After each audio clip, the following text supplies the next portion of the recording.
Hey everyone, it's Mari. I'm back again today with more inspiration for December Daily and my December Daily foundation pages for 2020.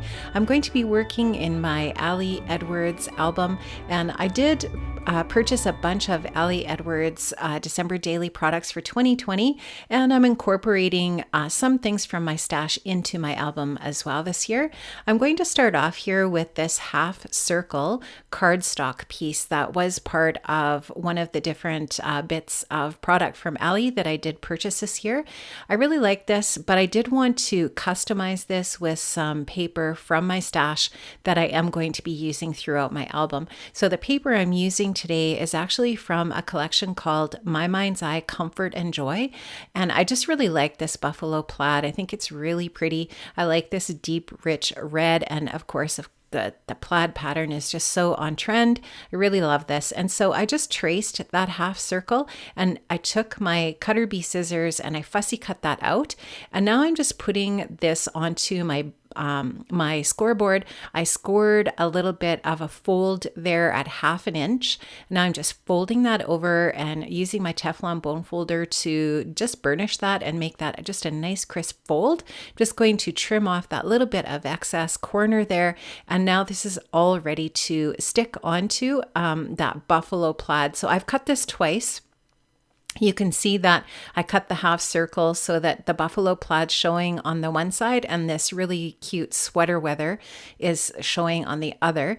And I'm just going to add some double-sided adhesive here, and I'm going to stick this part that has the fold on it to the other half circle that I've cut. So cut the half circle twice, scored the one circle so that the opposite side of the paper is showing, put that double-sided adhesive on the flap, and now I'm just going to line up the curved edges of these half circles, and there you can see that just creates this nice flap element that I'm going to add to my album. I'm just going to trace the holes for my hole punch here to make this into an insert for my album, and just go ahead and take that hole punch so that I've got those holes all cut out. And here you can see that nicely fits into my album now, and I've got this really fun interactive flap that I can add photos and stories to. And I also love how this flap is going to allow a placeholder to add all kinds of other different sorts of elements, possibly like the big felt numbers that were part of Ali's collection this 2020.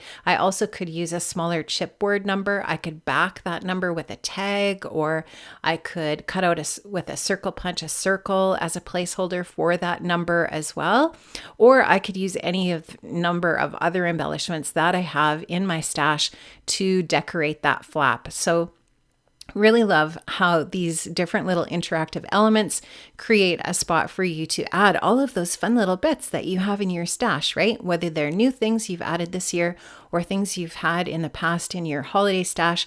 If you're like me, you have a big holiday stash, and there's lots of things that I could use, including some elements from the Comfort and Joy collection. This is a slimline die from Whimsy Stamps, and it's the postage stamp die. I really love this, and I'm going to make an interactive element using some sequins from my sequin tray here. This is an Elizabeth Crafts sequin tray. I will link up to this in the description box below if you want to find something like this to store your sequins. I have a lot of shaker bits in this sequin tray, and I wanted to use something that had the color scheme for my album or that was just kind of like holiday themed. So what I've done is I cut a piece of clear acetate sheeting, and I cut it the size of this postage stamp die, which is about 8 by 2.5 or so. So now to that piece of acetate, I'm just going to add some adhesive, and this is some Nouveau Glaze. It's very much like glossy accents. It's just really, really great for anything that's made out of plastic or synthetic things, like this sort of acetate sheet that you might use for a shaker element. And I've got that stuck down now, and to each one of those little opening areas, I'm going to add some of my shaker bits. So you'll just see me there grabbing my sequin mix here in a second, and I'm going to start adding that to these opening areas. And so I'm just going to take my little Nouveau spoon here, and I wanted to be kind of a little bit choosy about what different little bits and elements are in each one of these little openings. So I am going to pick out, for example, a red snowflake, make sure I have a red snowflake in each one of those little areas and so on and so forth. And just kind of like choosing out the different little pieces and bits in each one of those different little areas. I am also going to add in from another little shaker mix. I think this is a gold one called Owl Post or something, and add some of those in as well. I'm just showing you here these really awesome foam strips from 3L, and I've added those all the way around the edge of my little shaker element and even in between the little square areas there. You can see to make little compartments. So I've got 4 individual little shaker compartments. Here's that gold mix I was talking about here. I think this is from Kindred Stamps and it's called Owl Post or something like that. But I just really like this mix because it's got gold and white, and it's got some little beads in there and so on. It's just really interesting. And I thought that would be really pretty for this holiday themed shaker mix. And it goes nicely with those elements that are already in there.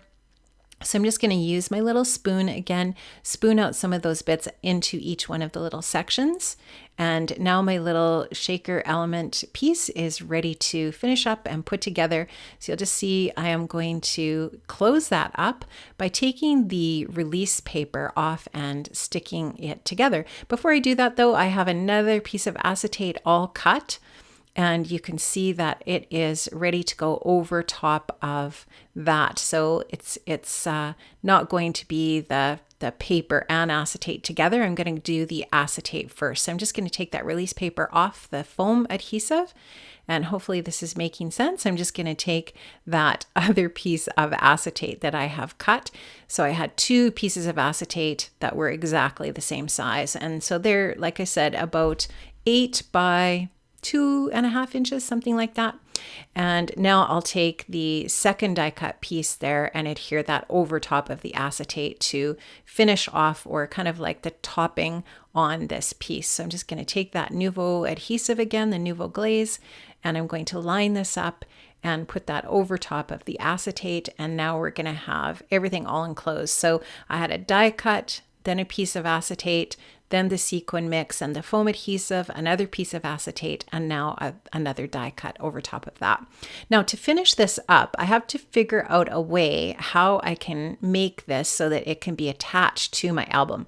So I cut a strip 8 inches by about 1 inch of that acetate again. I put the hole punches in it, or I hole punched it to match up with the rings in my album.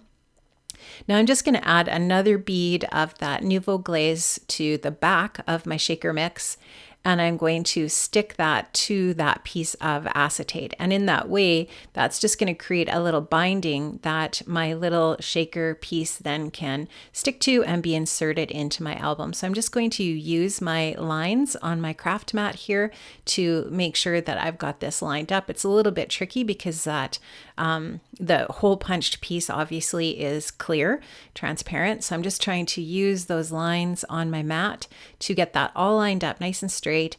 And once that is dry, I can now put that shaker element into my album and it's going to be all finished. So I really love that. I think that's super cute. Now to completely finish this up, I actually did die cut another piece from that postage stamp Whimsy die. I just wanted to enclose that acetate on the back so that the backing looks really nice and clean. So on the back side of the element where I glued the acetate with the holes punched in it, I'm actually going to glue another die cut piece over top of that just to finish it up and make it look a little bit cleaner and just nicer. It looks more finished that way. So you'll just see me wiggling this around a little bit, getting that into place so that it's nice and straight. And that is going to be my shaker element for my album. I love how this turned out. I think it's super, super cute. And there's lots of things that you could do with this. You could add some other little embellishments on top of it. You could even add, you could add a photo or a little bit of journaling behind it. There's so many things that you could do with this, and I'm looking forward to to, when I'm actually adding my photos and my stories to my album, to thinking of some ways that I could incorporate something into this to make it, part of a story and part of what I'm documenting on a specific day. So, but it could also just simply be a little sweet embellishment that doesn't necessarily have to go with a story or a photo, but I just thought it might be nice to think about that and figure out how that can be incorporated into the book. But I just love this. I think it's super, super cute. I am going to show you what this looks like in the album here. I'm just going to get my table all cleaned up here, but I just wanted to show you how this shakes around, and it's just so super cute.